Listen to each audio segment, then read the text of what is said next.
hospitalization. Hindi pwede bibigyan mo 6 months, 2 months. Wala nang kita-kita, hindi pwede yun eh. Matigas nga. Kailangan laging kita-kits. Laging kita-kits.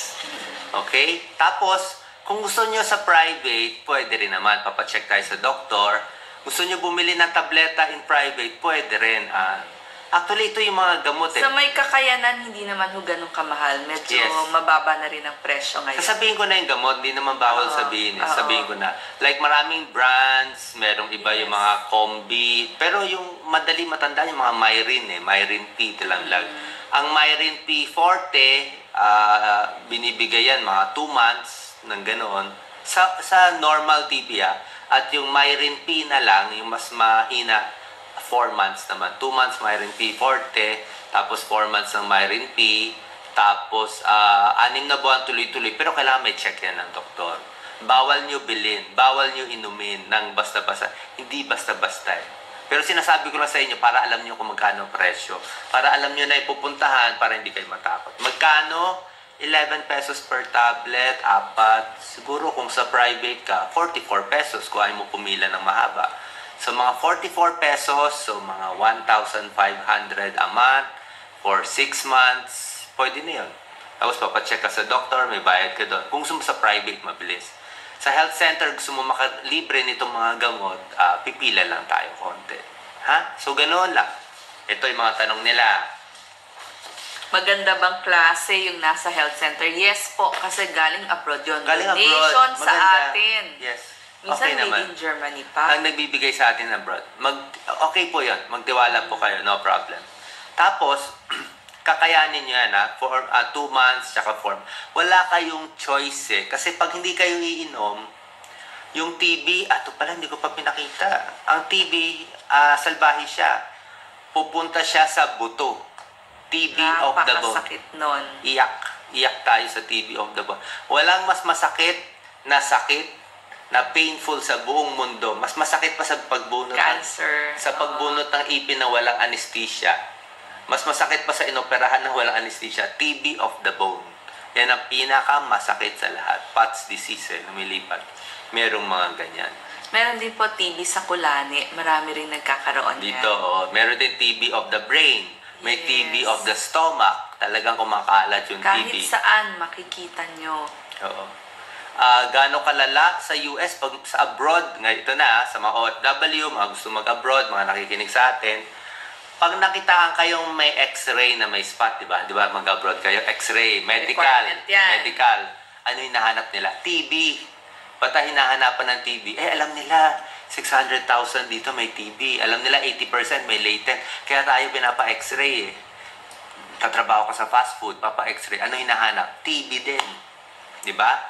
So, pag nakitaan ng positive, may scar, gagamot kayo ng 6 months. Ang tanong nyo, Doc, yan ang tanong niya, maka-abroad pa ba ako? Ang problema ganito, ayon sa ating experts, ang dating guest natin si Jubert Benedicto, magaling din siyang lung specialist. Sabi niya, pag x-ray nyo may spot na, 1/3, tatlong tao kayo, parang x-ray may spot. Naggamot na kayo ng gamot sa TB, ininom nyo na for 6 months. Sa tatlo, yung x-ray nung isa, magno-normal. Normal to. So, happy siya. Ang x-ray nung isa, nag-improve. Nabawasan yung parang cloudy clouds dito, mga infiltrates, pero meron pa rin. So, hindi ka pa rin maka-abroad. Isa lang maka-abroad. Yung isa gumanda, pero hindi pa rin abroad. Hanap trabaho sa Philippines. Yung isa naman, yung x-ray, hindi nagbago. Bakit hindi nagbago? Peklat na kasi. Pero yung tatlong uminom ng gamot, magaling na sila. Yung tatlo, wala ng TB. Yung tatlo, pwede na sana mag-abroad. Pero, kasi nga yung x-ray nitong dalawa, may nananatiling peklat, stay tayo sa Philippines. Yan ang katotohanan. Diba? Kasi takot nga ibang bansa doon sa mga peklat eh. Hindi sila sure kung gumaling o hindi. Kaya, pasensya tayo, hindi tayo matatanggap.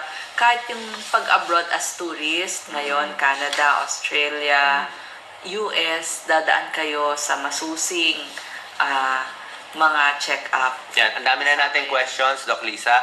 Nakikita ko na umiinom daw siya Fixcom. Okay, Fixcom. Fixcom, Rimstar. Okay, lahat yung mga ininom nyo. Tuloy-tuloy nyo lang. papacheck lang kayo every month, ha? Pag nag-graduate kayo, 6 months, sama ako sa graduation nyo, ha? Paghahanda tayo ng pansit. Oo, may nag-comment lang, binibili din daw nila sa health center. Hindi ko po alam bakit ganon. Report natin kay secretary, ba't naman binibili sa health center? Not unless walang supply yung health center nyo, hindi nakakahingi. So, bumili na lang yung taga-health center. Ay, nako. Ay, nako. Hay, nako ang sagot ko dyan. Bakit nagbebenta ang health center? Hindi pa naman natin nabe-verify. Pero hindi po dapat. Hindi po dapat, ha? So, kayong nakakonvince ko, hindi porke mataba, hindi na magkaka-TB. Pero kung payat kayo, lalo kayong lalakas. Gagana kayo kumain. Alam ba't kayo gagana kumain? Ba't kayo tataba? Parang ganito. Kasi pinatay mo yung mikrobyo eh. Ha? Napatay na yung bacteria, lalakas ka na, mabubuhay ka na, safe na anak mo, at cured ka na from TB. 6 months lang, konting tiyaga, check up every month. Marami akong ginagamot ng TB. Tabs, tri-tabs, tama din po yun. Yan. Tanong, bata may scar, mawawala po ba? Minsan hindi nawawala kasi yung batang primary complex ay nahawa nung nanay, ng tatay, di ba? Skin test. Meron din skin test na question. Pag in-skin test ka, nilalagyan ng parang TB na mahinang TB. Pag lumaki yung pula, may sukat yun eh. Pag namula ng malaki, ibig sabihin, nag-react yung katawan mo, may TB tayo. May sukat siya. Nagpantal. Kita nyo, pumantal. Okay, so may scar daw, pero wala naman TB, naka-abroad pa rin. Mabuti. Okay yun. Okay. Wala po bayad sa health center. Sabi ng isa, wala siya. Sabi ng isa, meron. Quadrimax, Duomax. Correct. 4 na tablets for the first 2 months and 2 or 3 tablets for the next 4 months. Pero may balita lang last week sa dyaryo na medyo hindi good news eh. Ayon sa research sa buong mundo, ha? Ito very latest, dito nila mapapanood sa Facebook Live natin. Salamat sa pag-share. Yung multi-drug resistant TB, yung salbahing TB na hindi gumagaling sa 4 drugs natin. Tsaka yung extremely drug resistant TB. Nasa Pilipinas na yan, ha? Kahit anong gamot, talagang magkakalat siya ng TB. Nahahawa din daw yan, Doc Lisa. Nahahawa daw. So kung ako, merong extremely drug-resistant TB na matapang na TB na walang nakakapatay, inubuhan ko siya na healthy ka, hindi ka ordinary TB. Extremely drug-resistant TB ka na rin. So, lalo na kung kasama nyo sa bahay, sasabihin nyo sa doktor yung kanya MDR-TB or XDR-TB. PhilHealth, hindi pa ata cover ng PhilHealth kasi tablet eh. Outpatient to. Outpatient pa lang po. Yan. So yan, meron nagsabi, mataba daw siya, pero mahina ang baga, inom lang ha. Nakakasira sa TB, ang gamot ba sa TB nakakasira, ang gamot ba sa TB nakakaganito? Hindi po. Kasi wala tayong choice eh. Pag hindi natin ginamot ang TB, pag hindi mo ininom yung 4 na tabletang yon, talo. Magka-TB ka sa kidney. Oo, talo at patay tayo. Pag hindi mo ininom yung 4, patay eh. Diba? Pag ininom mo yung 4, 99% buhay. 1% baka may side effect. Lahat man baka magsuka. Kung may side effect doon sa 4, a-adjust yan ng doktor. Kaya nila ayusin. A-adjust. Basta balik lang kayo. Binigyan ka 4 na gamot sa TB. Let's say, maselan ka, hindi ka hiyang. So, baka bawasan ng isa, papalitan nila ng iba. Meron namang ibang ibibigay sa'yo. Parang pagkain. Pag di bagay sa'yo itong, hindi mo type itong gulay at isda, ibahin lang. Ibahin lang yung potahe, busog ka pa rin. Ha? Pag hindi mo kaya uminom ng 4 tablets, Dok, di ko kaya 4. Nasusuka ako sa 4 na. Minsan, hinahati-hati. Pwede rin yun. Oo, basta wala lang naman yung tiyan. May oras po yan ituturo sa inyo. 1 hour bago kumain. Yes. 2 hours after kumain. Malalim na itong tinuturo namin pero kailangan eh. Kasi ang daming Pilipino, ang daming nagko-comment, Doc Lisa. Ngayon, let's say 6 months, di ba? 6 months, graduation na tayo, suot na tayo toga, cured na tayo from TB. Paano kung tumigil? Ito ang sabi ng experts. Pag tumigil kayo ng pag-inom ng isang araw, 5th month. kung isang araw lang kayo tumigil, okay pa. Papagraduate ko pa kayo. 6 months, stop ka na. Pero kung tinigil mo yung gamot mo for 2 weeks, 14 days, hindi ka uminom ng gamot, ini-start mo yung TB medicines, 1 month, hininto mo ng more than 2 weeks, ano mangyari? Repeat tayo sa klase. Bagsak. Tayo ulit ng 6 months. Repeater. Tsaka pag repeater na inom ng TB, doon lumalabas yung multi-drug resistant. Bakit tumatapang? Kasi pinatikim mo itong TB nandito. Pinatikim mo siya ng konting gamot, humina siya. Hindi mo siya pinatay, lalakas siya ulit. Mas malakas pa siya. Sabi niya, nakapractice na ako doon sa gamot mo. Sabi ng TB, alam ko na yan. Kilala ko na yan. Inumin mo ulit, mas matapang ako. Kakalat ako dyan. Kalat ako sa buto mo. Kasi pinapractice mo siya. Gusto mo siya gulatin. Wala pa siyang gamot. Ginulat mo, 6 months, patay. Yes. May tanong, umiinom ng anti-TB, pinapainom din ng vitamin B. Yes po, Very bagay good. silang magkasama. Very good, ha? Bagay po sila, tandem sila. Very good yan, lahat, ha? Lord, ma-share, yes. Kasi gusto natin i-save ang lahat ng tao. Kasi wala kang choice. It's an epidemic. Ito dapat talaga binabalita sa 24 oras, TV Patrol, sa headline. Wala nang headline eh. Headline natin. Headline po, simple lang. Paki-share ang ating video para makita ng friends nyo. At least health conscious kayo. Sabihin nyo, para sa mga may TB dyan, panoorin nyo to, ha? Yes. Basta, pwede mo naman hindi aminin kung ayaw mo aminin. Pero para sa akin, wala namang masama eh. Wala namang masama eh. May kulani, ako rin may kulani eh. Diba? Walang masama. Walang nakakahiya sa sakit na cancer, sakit na wala naman. Hindi naman siya sexually transmitted ba TB? Hindi naman eh. Wala naman nakakaya eh. Ano nakakaya? Nahawa ka ng sipon. Diba? Meron tayong tips, Lisa, for active TB patients. Ano gagawin nila?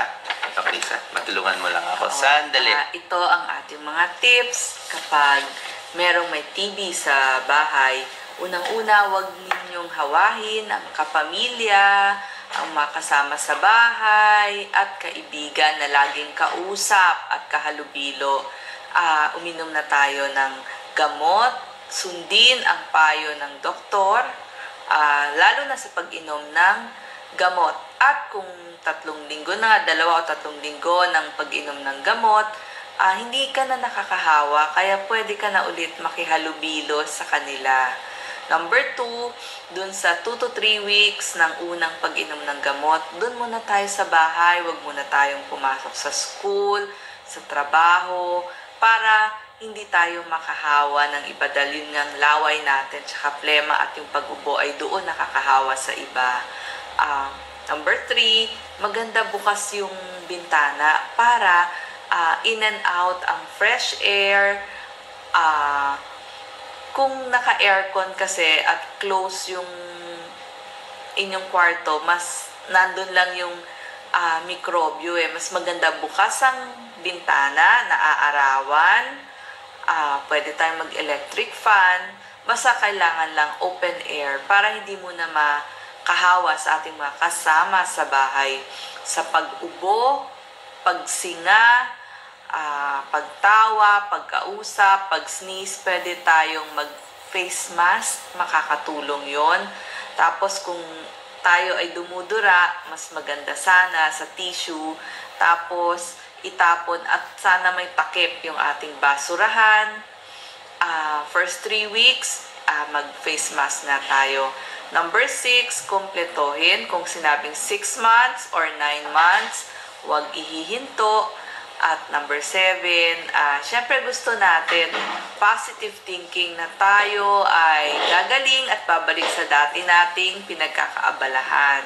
So, pahinga, kain ng, alam nyo, dito pumapasok yung mahabang pahinga. Tapos kain kayo ng masusustansya. Walang sigarilyo, walang alak. Yes, nakalimutan ko sabihin maraming takot, di ba?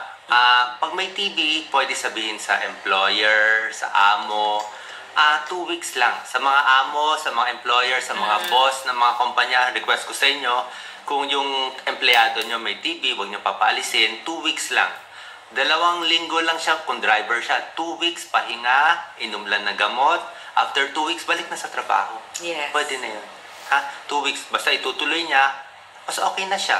Pakita natin yung itsura ng mga TB at bacteria, Doc Dahilan Lisa. ba tayo hinihinga ng x-ray kapag tayo ay nag-a-apply sa trabaho? Kaya huwag kayong magagalit. Kaya God's will to, nanonood kayo sa amin. Alam ko marami sa inyo hindi umiinom. 70% hindi umiinom ng gamot.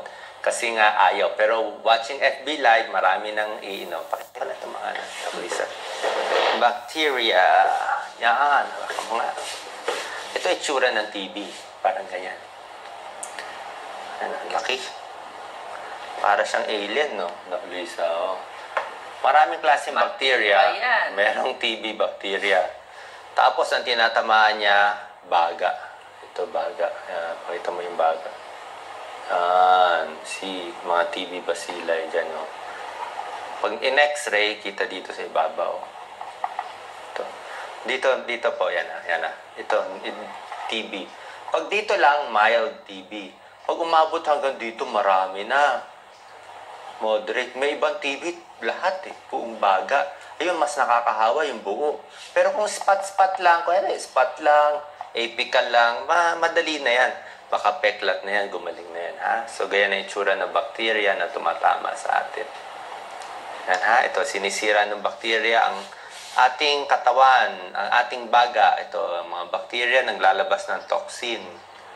Ito, bacteria siya, oh. Kulay yellow bacteria. Toxin, kulay blue, lason. Yung lason, tinutunaw niya yung cells. Sinisira niya ating mga ugat. Yan, ugat. Pati red blood cell, kinakawawa niya. Oh. Kaya nakikita niyo, nagkaka-spot-spot. Ha? Hindi siya cancer, ha? Ang TB, hindi cancer. Tapos, pakita natin to, Doc Lisa. Ito. Yan. Sige. Puka dyan.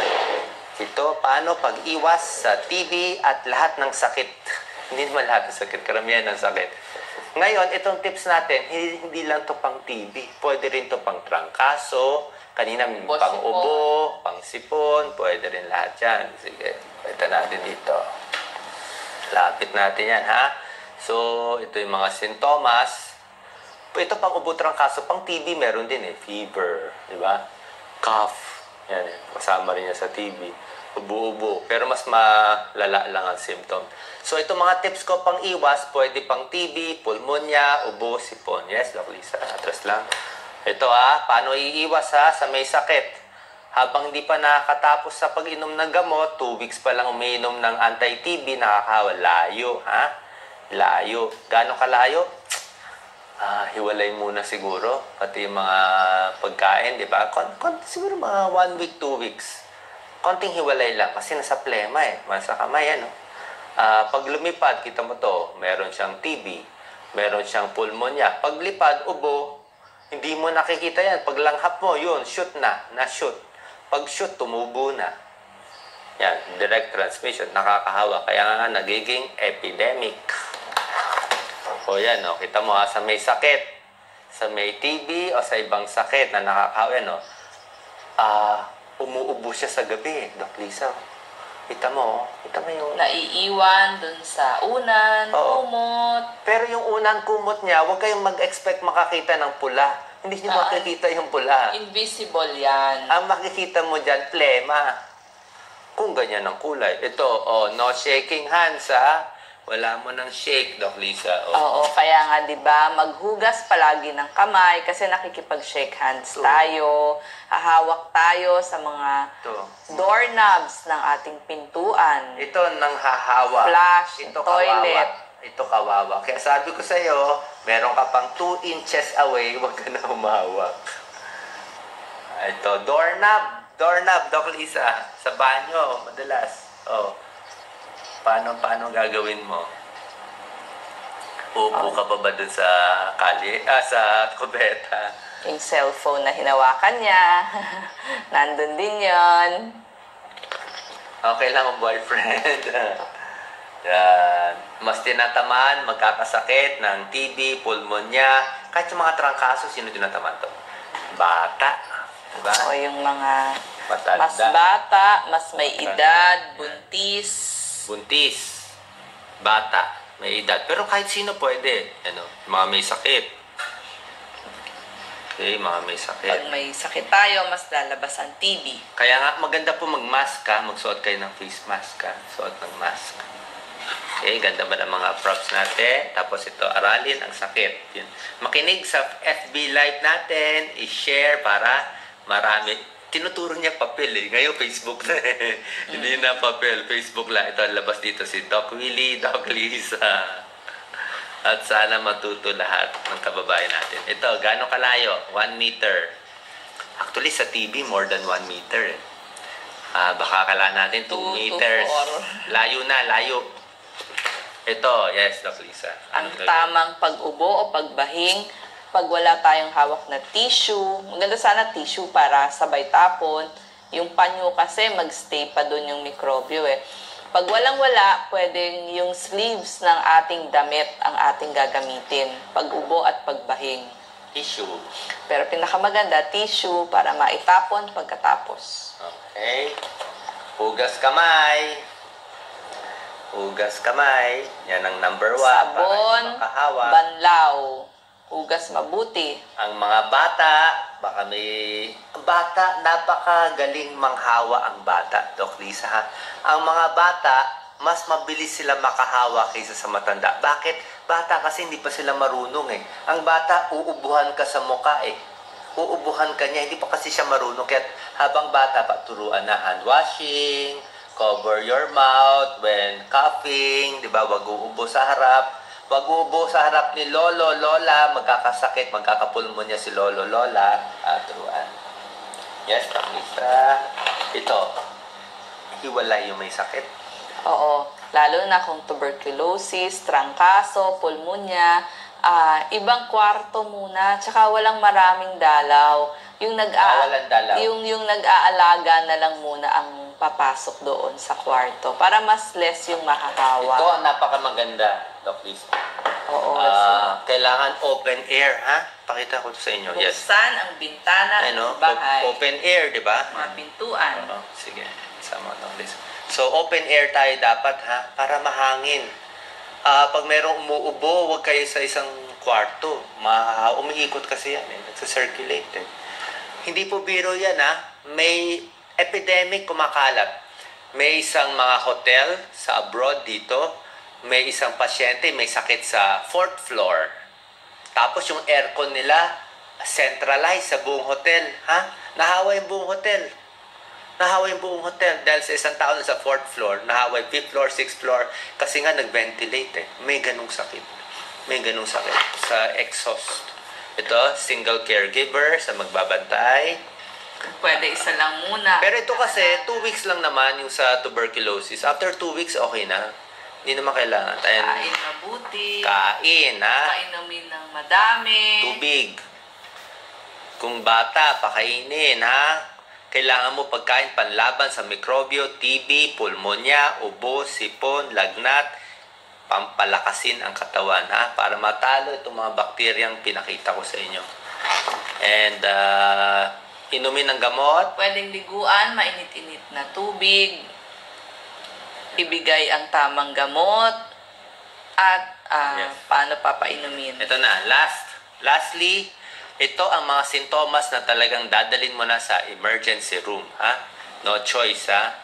Hirap huminga, nagiging blue na ang lips, kulang sa oxygen, chest pain, dali na sa ospital, umubo na ng dugo, ha? Ito, umubo na ng dugo. Wala nang choice, dadali na. Tagal na ng lagnat, hinimatay, ng convulsion. So, yan ang mga babantayan natin, Doc Lisa. So, yan po ang first part natin, sa part 1 natin. At, hopefully, pakishare tong video para makatulong tayo kasi napakahalaga tong issue about tuberculosis na dapat alam ng bayan natin.